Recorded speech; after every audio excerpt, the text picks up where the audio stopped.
want to talk about three people, three examples in terms of like what we're like alienating and like how we kind of grow as a community and how we need to be careful in some certain aspects and how sometimes our predisposition to not really be inclusive of certain groups of people is actually kind of hurting us. So three examples I want to talk about are one, TK Breezy, the commentator; two, Esam, the player; and three, Avid, the tournament.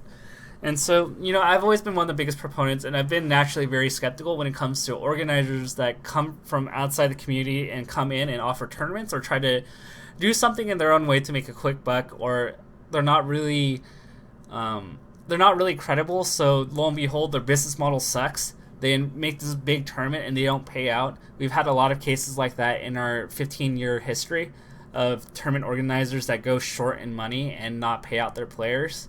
And this is largely due to their stupidity and their overambition to do it. And the flip side, we've had a lot of money grubbers who just get like, oh, Smash is big, let's like take advantage of them because we can make a buck off of this community and exploit them. And we've had examples of that. So naturally, like as a community, we need to be a little bit skeptical, really go into the best intentions of it.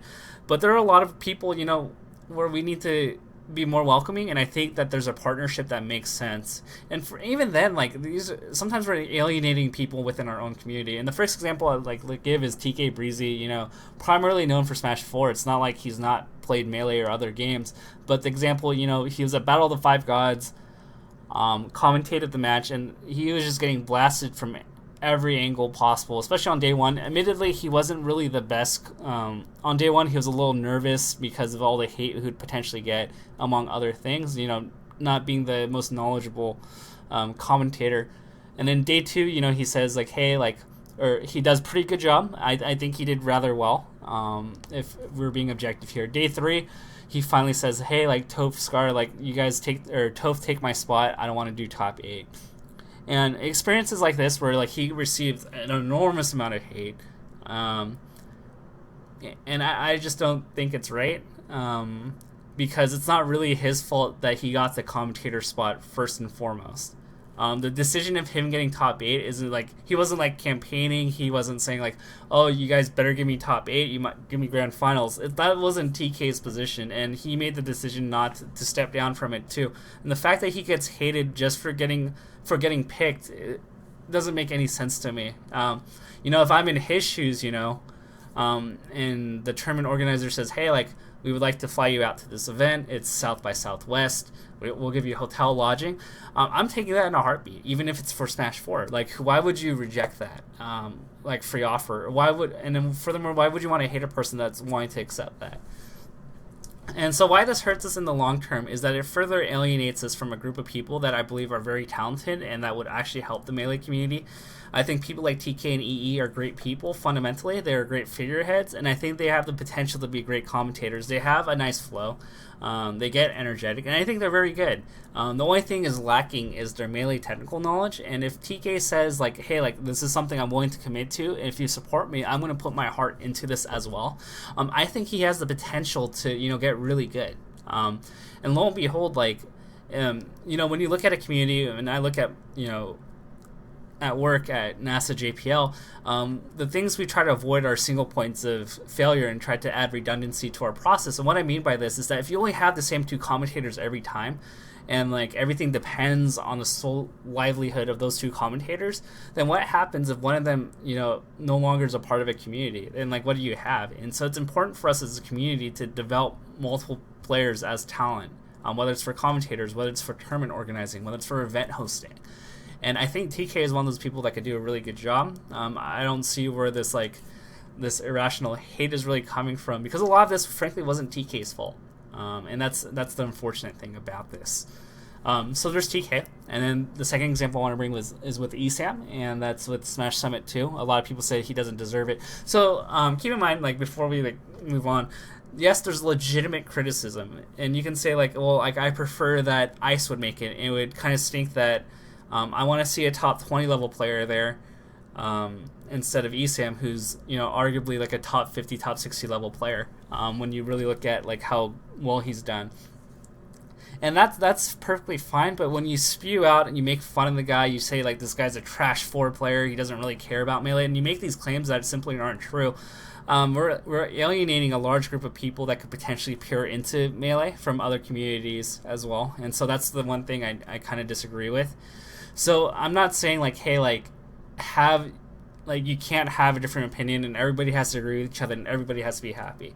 I'm not saying that you have to pick 6 exact people for Smash Summit 2. That's not what I'm saying. But what I'm saying is that like when you hate for the wrong reasons and you spew out like things that are just like really awful, then it's like really bad on us. Because if ESAM gets in, I also see a lot of benefits too. Like we have a larger audience that would probably not be as interested in Smash 4 or in Smash Summit rather, because ESAM's a big personality too, and he's also really good. So I think he fits like every requirement like to be capable of participating in Smash Summit 2. Like he could take games, he's taken sets off of really good players. He made it to grand finals today.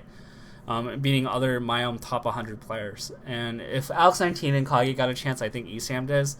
But whether or not you agree with that, that's fine. But spewing out opinions and alienating a whole target demographic and bullying on people from other games is what I disagree with. And the third thing is, Avid, and because they're a corporation, they're a group, I'm going to give them a lot more scrutiny. And likewise, like my natural gut instinct is to be very skeptical, because the consequence of TK and ESAM getting being a commentator or being Smash Summit 2, like it's very trivial what the negative consequences would be if there's any.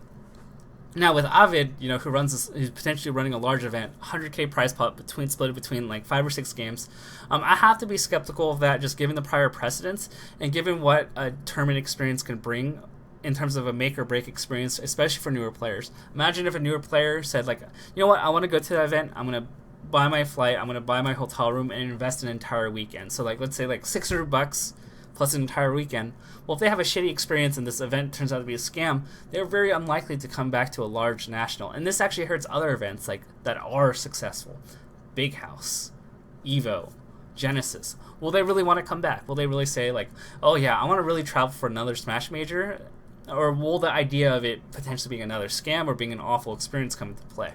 So in those cases, I think it's okay to be skeptical. It's okay to ask the right questions. It's okay to funnel in the right dialogue. I think that's perfectly fine. But there's a difference between doing that civilly and doing it not. I think there's a certain point where you can escalate it. Basically, like if there's an organization where you've asked questions, you've tried to figure out things, and they're still non-responsive and they're still doing shady stuff, then you can escalate it to the public space. But before we do that, before it reaches that point, what you can do is just like, this is what I did for SmashCon. Justin, I forget his name exactly, Justin was the organizer. I found his name on supersmashcon.com. I emailed him, I said, hey, I have some concerns. Where's your funding coming from? Do you have experience? Well, what if SmashCon undersells on tickets and on venue? Like, where does the money come from? Are you just going to run from us? And he answered the questions very well. And I left our email conversation very confidently. He came out very professionally. He showed me his resume of experience and the other things he's done. And from that, like, I was like, okay, like, I'm still going to be a little skeptical of the event of whether or not Super Smash Con's going to succeed. But given your prior experiences, this leaves me with a lot more comfort, aside from the point that they got people like Juggle Guy and Nintendo to buy in.